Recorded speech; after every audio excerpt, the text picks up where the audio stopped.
On Budget tonight, prices will continue to go up for a whole host of reasons.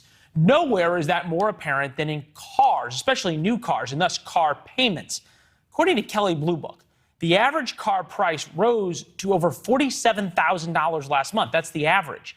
An increase of $472 from the month before. Experts at Cox Automotive say monthly payments are also on the rise. The average hit $712 in May. Interest rates keep going up, so stand by for that. And remember, those are payments going forward for years. That is money out of people's wallets. Tom Maoli is here, owner of a half a dozen car dealerships in New Jersey. Tom, always appreciate it. Oh, yeah. How long is it going to be till people can't afford cars?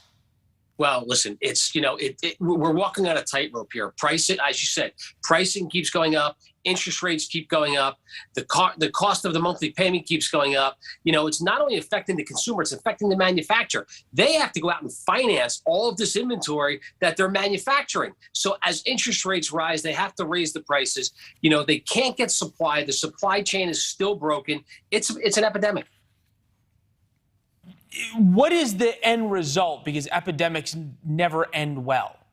Yeah, exactly. I don't see this. Clearly the Biden chip bill is going to be a help, and I commend the White House for stepping up and doing something, although we don't have it passed yet or signed. But I can tell you that doesn't fix the problem overnight. It takes multiple number of years to get a chip factory up and running.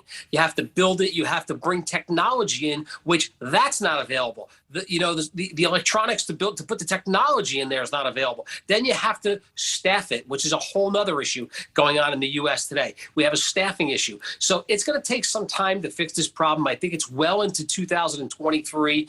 I think you're going to see it this way for a long time. Have you started yet to see the economic slowdown kick in of the consumer becoming less willing to buy a top dollar, a little tighter with their pocketbook?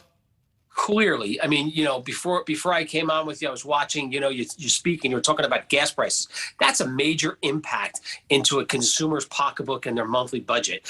Add that to a car payment and the rise in interest rates. Maybe they have an adjustable mortgage. The consumer's getting crushed right now.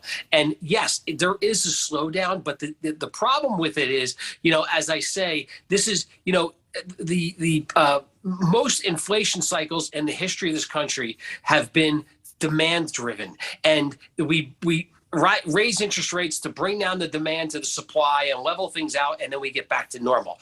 You could raise interest rates to 20%. You can't bring the demand down to the supply. There is no supply.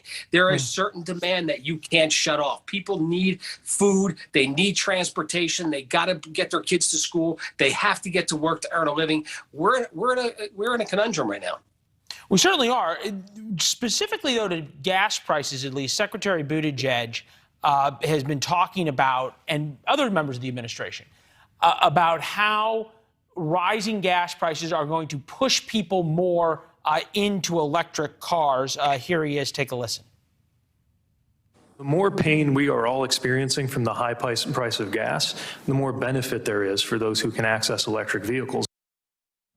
Forget the politics Yes. and the tone of that and Yes. what it means to middle America. Just from a practical standpoint, you don't have enough gas-powered cars to sell. Or is there enough electric cars out there to even sell the people who want them? There's not. Tesla's having the same problem. They can't get parts to produce their cars, and listen, in order to create electricity, the misnomer is, electricity comes from the air. You have to burn fossil fuel. It comes from coal and it comes from oil. It costs money to create that electric. Electric prices are on the rise. The cost of an electric vehicle is at least 15 to 20% higher than a regular vehicle that we just talked about. The prices have risen on those. Listen, yeah, electric is definitely a benefit. There's people out there that can afford it, but the average consumer cannot. Yeah, just can't yet. Hey, Tom, it's always good to see you. The plain speaks, yes, puts it in perspective for us. Thank you. Thank you. All right, good to see you. Thanks for watching. Go to newsnationnow.com to find News Nation on your television provider. And don't forget to subscribe. Click the red button to get more of News Nation's fact-driven, unbiased coverage.